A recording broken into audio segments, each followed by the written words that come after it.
ناظرین صفحہ on line کے خاص پروگرام مذاکرہ میں آپ کا استقبال ہے۔ میں ہوں منور سلطان اور آج ہم گفتگو کر رہے ہیں یوم خواتین کی مناسبت سے خواتین کے حقوق پر، اور اس موضوع پر گفتگو کے لیے ہمارے ساتھ موجود ہیں محترمہ رخسانہ نکھت لاری صاحبہ، جو کرامت پی جی کالج کی سابق پرنسپل ہیں، آل انڈیا مسلم پرسنل لا بورڈ کے رکن رہ چکی ہیں اور سماجی کارکن بھی ہیں۔ آپ کی بہت سی نعتیں ہیں اور حمدیہ اشعار ہیں، ایک تعلیم یافتہ خاتون جنہوں نے ایک مسلم معاشرے کو بھی دیکھا ہے اور دنیا کو بھی دیکھا ہے، آج ہمارے ساتھ گفتگو کے لیے موجود ہیں۔ تو ہم بات کریں گے کہ اسلام نے عورتوں کو جو حقوق دیے ہیں وہ حقوق تو بہت سے ہیں، لیکن اگر اس میں ہم چنیں، کچھ سلیکٹ کریں امتیازی حقوق کو جو اور جگہوں پہ حاصل نہیں ہیں، تو وہ حقوق کیا ہو سکتے ہیں؟ تو آپ سے پہلا سوال یہ ہے کہ اسلام نے جو عورتوں کو حقوق دیے ہیں اس میں امتیازی حقوق کیا ہیں؟ سب سے پہلے ایک بار میں کہہ چکی آپ سے کہ سب سے پہلا حق تو انسانی حیثیت ہے، اس کو بالکل مرد کی طرح انسان سمجھا گیا ہے۔ دوسرا، اس کو بہت ہی زیادہ عزت ماں کی حیثیت سے دی گئی ہے، کیونکہ تخلیق کا اس کی صفت اللہ تعالیٰ نے اپنے پاس رکھی تھی، جس میں سے عورت کو یہ صفت دی ہے جو بہت بڑی صفت ہے، جس کے لیے اس کو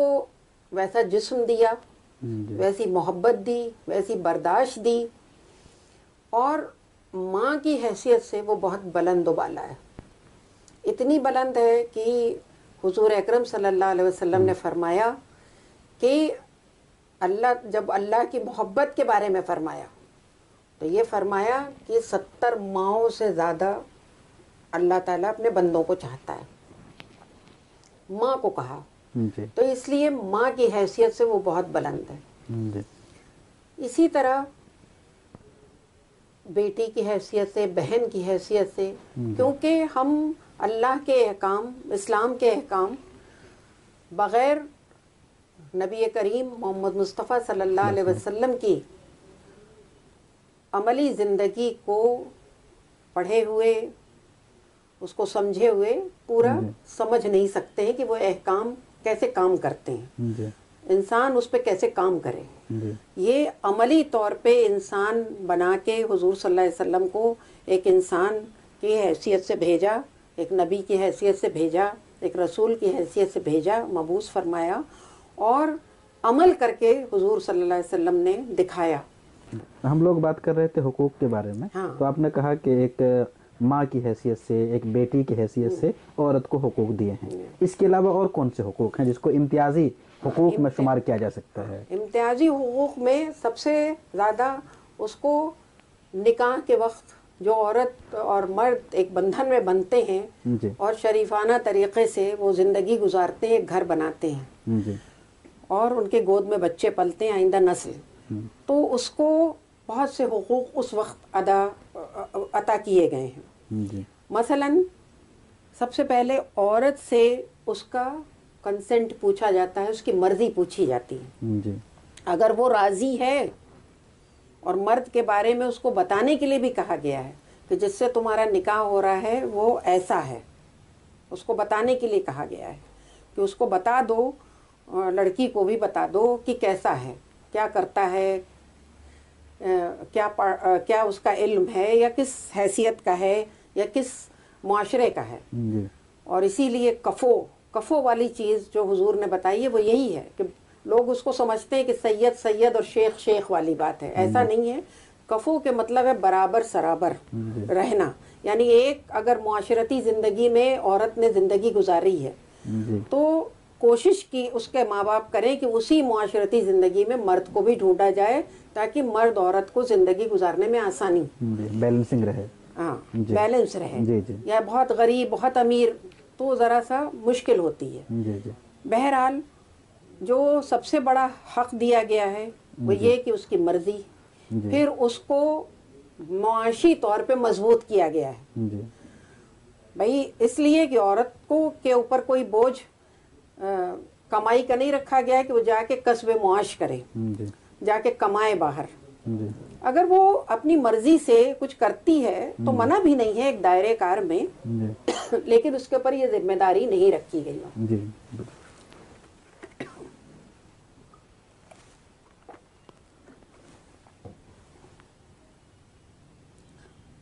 اس کو مہر کے طور پہ جی مرد کی حیثیت کے مطابق جی ایک اماؤنٹ جی وہ کسی شکل میں ہو، جی وہ مہر جو باندھا جاتا ہے جی وہ کسی شکل میں ہو، چاہے وہ زمین کی شکل میں ہو، زیور کی شکل میں ہو، یا سکہ رائج الوقت کی شکل میں ہو، جی اور اس کو احسن طریقہ یہی ہے کہ ادا کر دیا جائے نکاح سے پہلے اور نکاح کے وقت ادا کر دیا جائے۔ لیکن اس میں تھوڑی سی ترمیم و گنجائش رکھی گئی ہے کہ معجل اور موجل، جی کہ اگر پورا نہ مہر دے سکے تو آدھا دے دے، آدھا معجل اجلت کے ساتھ دے، ایک موجل یعنی اس کو تھوڑے وقفے کے بعد دے، جیسی اس کو آسانی ہو۔ مرد کی بھی آسانی دیکھی گئی۔ جی اب ہمارے یہاں رائج ہے ایک چیز، یہ مہر بہت اہمیت رکھتی ہے، اس کو لوگ سمجھتے نہیں ہیں۔ وہ سمجھتے ہیں کہ قیمت دے کے عورت کو خریدا جا رہا ہے۔ عورت اور مرد کو تو قرآن پاک کی آیتوں کے ساتھ بندھن میں باندھا جاتا ہے، جو خطبہ دیا جاتا ہے، یہ اس کی سیکیورٹی کے لیے ہے، اس کے تحفظ کے لیے ہے، کیونکہ وہ کماتی نہیں ہے، اس کے ہاتھ میں کچھ دولت ہونی چاہیے، اور وہ دولت، یہ مہر بالکل اس کا اپنا ہے، اس کا شوہر بھی اس کو بغیر اجازت کے استعمال نہیں کر سکتا ہے، چاہے وہ اس کو بینک میں رکھے، چاہے وہ اس سے بزنس کرے، چاہے وہ اس کو جس طرح استعمال کرے۔ تو یہ مہر کی جو حیثیت رکھی گئی ہے، یہ بھی بہت مختلف طریقے سے رکھی گئی ہے۔ اس کو لوگ، جیسے میں نے پہلے کہا کہ اس کو لوگ سمجھتے نہیں ہیں، لیکن یہ ایک ایسی مضبوطی ہے کہ اس کے لوگ خود مسلمان مہر میں کوتاہی دینے میں کرتے ہیں، اور جب شوہر مرنے لگتا ہے تو اکثر یہ بیوی کو لایا جاتا ہے اور کہا جاتا ہے کہ شوہر مر رہے ہیں اور مہر معاف کر دو۔ مہر معاف کرنے کی چیز ہی نہیں ہے، مہر دینے کی چیز، جس کام کے لیے وہ ہے وہ دینا ہے، معاف نہیں کرنا ہے۔ وہ اس کو دینے کے بعد بیوی اٹھا کے شوہر کو دے دے اپنی طرف سے، وہ دوسری چیز ہے، لیکن کہیں معاف کرنے کے لیے نہیں ہے۔ کوئی ایسی پریکٹس حضور صلی اللہ علیہ وسلم کے زمانے میں نہیں ہوئی۔ تو یہ سب غلط ہے، یہ ہمارے یہاں رائج ہو گئی ہیں یہ چیزیں۔ مہر بالکل معاف نہیں ہوتا ہے، اسی لیے پہلے دینے کے لیے ہے کہ بعد میں مشکل ہوتی ہے۔ اچھا، اس کے اور حقوق، ایک بہت بڑا حق جو رکھا گیا ہے جائیداد میں، اس کو حصہ دیا گیا ہے جو کسی بھی مذہب میں نہیں تھا۔ یہاں تک کہ جب راجا رام موہن رائے اور اروبندو گھوش وغیرہ نے ہندو مذہب میں جب اس میں ایک تبدیلی لائے اور ہندو کوڈ بل پاس کیا گیا، وہ تو بہت بعد میں پاس کیا گیا، ان لوگوں نے ودھوا کی شادی یعنی بیوہ کی شادی ہونی چاہیے، بیوائیں ایسی رہتی تھیں چاہے وہ جس عمر کی ہوں، 16 سال کی اور 22 سال کی بالکل نوجوان عورت پوری زندگی ایسے ہی گزار دیتی تھی۔ تو ودھوا کی شادی یا چائلڈ میرج یا جائیداد میں حصہ عورت کو رکھا گیا۔ لوگ اکثر ایک جگہ مجھ سے یہ بھی سوال کچھ ہندو لوگوں نے کیا کہ بھائی ہمارے ہاں تو ہندو کوڈ بل جب بنا تو آدھی جائیداد عورت کو رکھی گئی، آپ کے ہاں تو 1/3 ہے۔ بھائی اس میں بھی اللہ کی حکمت ہے، کیونکہ عورت کے اوپر کوئی بوجھ نہیں ہے، کسی کو پالنا نہیں ہے اس کو، وہ تو اس کے اوپر بپتا بڑھ جائے تو وہ تب بھی اس کے لیے ہے کہ اس کو اس کا شوہر جو چھوڑ گیا ہے اس میں سے ملے گا 8واں حصہ، اس کا مہر ہے، اس کا بیٹا کما کے لائے، وہ بچوں کو پالنا ہے، نہیں ہے کوئی ماں کی طرف سے، باپ کی طرف سے، سسرال کی طرف سے کوئی اس کی کفالت کرنے والا نہیں ہے۔ تو جو مسلمانوں کا ادارہ ہے جی بیت المال، جی بیت المال ہے، بیت المال ہے جی، تو چونکہ یہاں ہم ہندوستان کے ہیں، ہندوستان میں بیت المال کی چیز کچھ پرائیویٹ لوگ رکھتے ہیں، لیکن یہاں وقف بورڈ ہے، جی وقف بورڈ اس چیز کا ذمہ دار ہے، لیکن ہم جانتے ہیں کہ وقف بورڈ ہمارے کتنے بدعنوانی کا شکار ہیں۔ جی تو ہر جگہ تو کرپشن اور بدعنوانی ہے، تو کم سے کم یہ جو بڑے بڑے حقوق دیے گئے ہیں عورت کو اس کی مضبوطی کے لیے، اور جس سے دوسرے لوگوں نے اپنے حقوق بنائے، اپنے مذہب میں اس کو انٹروڈیوس کیا، تو وہ جہاں سے لیا ہے وہ چیز اتنی اچھی ہے کہ اس کو پورا لینا، اور میں تو کہتی ہوں کہ اس کا پورا پورا لیا جائے جو اسلام میں ہے، تو اس سوسائٹی کی کایا پلٹ جائے گی۔ ہمارا اگلا سوال اسی حوالے سے ہے کہ اسلام میں عورتوں کو بہت اہم حقوق حاصل ہیں، اور ایسے حقوق حاصل ہیں کہ لوگوں نے اس کی کاپی کی، لوگوں نے جب اصلاح کی کوشش کی تو اس کو ایک امتیازی طور پہ لیا،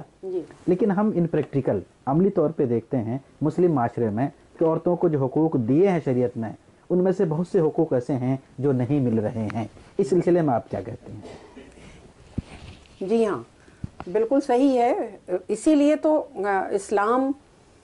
کو نعوذ باللہ لوگ بدنام کر رہے ہیں۔ مسلمانوں کو تو خیر اپنے زیر نگی لے ہی آئے ہیں مختلف ملکوں میں بھی، یہاں بھی، کیونکہ ان کی پریکٹس ختم ہو گئی ہے اللہ کے احکام اور طریقے رسول پہ۔ اور یہ رسول اللہ صلی اللہ علیہ وسلم نے کہا تھا کہ اگر تم اس کتاب کو، جو اللہ کی کتاب ہے قرآن پاک، اس کو اور میرے طریقے کو مضبوطی سے پکڑے رہو گے تو تمہیں کوئی زیر نہیں کر پائے گا، تم ہمیشہ کامیاب رہو گے۔ اور آج ناکامی کا شکار یہ امت مسلمہ اسی لیے ہے کیونکہ اس نے یہ دونوں چیزیں پس پش ڈالتی ہیں، بہت کنارے کر دیا ہے۔ اس کو ہم نے رسمی طور پہ اپنا لیا ہے، جزدان میں بند ہے قرآن پاک، یا اس کی تلاوت صرف کرتے ہیں، اس کو سمجھتے نہیں ہیں۔ قرآن سمجھنے، عمل کرنے کی چیز ہے، پڑھنے، تلاوت کرنے کی اور اس کے معنی جاننے کی۔ اگر ہم چونکہ عربی داں نہیں ہیں تو اس کے معنی جانیں اور اس پہ عمل کریں، وہ پریکٹس کرنے کی کتاب ہے، ایک ہدایت کی کتاب ہے۔ عورتوں کو نہیں مل رہے ہیں اور شریعت نے دیے ہیں، وہ حقوق ان کو کیسے مل سکتے ہیں؟ اس کا حل کیا ہو سکتا ہے؟ وہ اسی وقت مل سکتے ہیں جب ہم اس پہ پریکٹس کریں، اور پریکٹس کرنے کے لیے دونوں کو آگے آنا ہوگا۔ سورہ توبہ کی ایک آیت کا مفہوم ہے کہ نیک مرد اور نیک عورتیں اچھے کاموں میں، بھلے کاموں میں ایک دوسرے کے مددگار ہیں، تو تم ایک دوسرے کے مددگار بنو۔ تو بغیر دونوں کے، یہ گاڑی کے جس کو کہتے ہیں کہ دونوں پہیے ہیں، تبھی یہ گاڑی زندگی کی چل پائے گی، دونوں کو آگے آنا ہوگا۔ عورت کو سمجھنا ہوگا کہ اس کے کیا حق ہیں، لیکن اس کے ساتھ ساتھ فرائض اس کے کیا کیا ہیں۔ جب تک کوئی اپنے فرائض پورے نہیں کرتا ہے، وہ حق کی مانگ کرنا بیوقوفی سمجھی جائے گی۔ دوسرے یہ کہ مرد جو اس کے استحصال میں دوسروں کی دیکھا دیکھی، ایک مسلم مرد بھی آ گئے ہیں اس کے استحصال میں، یعنی جیسے کہ طلاق کا معاملہ ہے، اور کہا گیا ہے کہ جب تم رخصت کرو، طلاق دو، تو جو کچھ تم نے دیا ہے وہ بالکل واپس کر دو، مہر دو، یہاں تک کہ کچھ اور دے دلا کے اچھی طرح اس کو رخصت کرو۔ کیا ایسا ہوتا ہے؟ ہمارے مسلم سماج میں ایسا نہیں ہو رہا ہے، بلکہ بہتان لگا کے، زیادہ تر بہتان لگا کے عورتوں کو طلاق دی جاتی ہے، اور ان سے سب کچھ چھین لیا جاتا ہے، ان کے ماں باپ کا دیا ہوا بھی چھین لیا جاتا ہے، چاہے جائے کہ مرد کچھ اس کو دے دلا کے اچھی طرح دے۔ اللہ تعالیٰ نے تو یہ سب کہا ہے۔ اس طرح اگر کیا جائے تو سوسائٹی میں اتنا زیادہ بدلاؤ آئے گا، اور دوسروں کے آگے ایک مثال قائم ہوگی۔ ہماری جو سوسائٹی کی دوسری بہنیں ہیں غیر مذاہب کی، جن پر اتپیڑن ہو رہا ہے ان کے گھروں میں، میں جانتی ہوں ہندو مذہب کی عورتوں پہ ڈری سہمی رہتی ہیں۔ بہت سی عورتیں جو شادی شدہ ہیں اور ٹیچریں ہیں، وہ ڈرتی ہیں کہ آج ہماری سسرال میں بہت سے مہمان آنے والے ہیں، ارے یہاں بھی پریکٹیکل کرانا ہے اور جلدی بھاگ کے جانا ہے، اور مجھے یہ چیزیں بنانی ہے کیونکہ مہمان آنے والے ہیں۔ یعنی بہو کے اوپر سارا بوجھ ہے۔ بہو کوئی کام کرنے کی ملازمہ نہیں ہے، لیکن چونکہ وہ گھر چلاتی ہے تو گھر بھی اس کا ہے۔ ظاہر ہے جاب اور گھر کو دیکھنا بہت مشکل کام ہے، لیکن اس کے لیے تانے کسنا، بھائی وہ جاب بھی کر رہی ہے، کمائی لا کے اپنے گھر میں دے رہی ہے، اپنی سسرال میں دے رہی ہے، کیونکہ ہمارا اسٹینڈرڈ آف لائف بہت بڑھ گیا ہے، بہت زیادہ دولت کی ضرورت ہو گئی ہے، ہم سادگی پسندی سے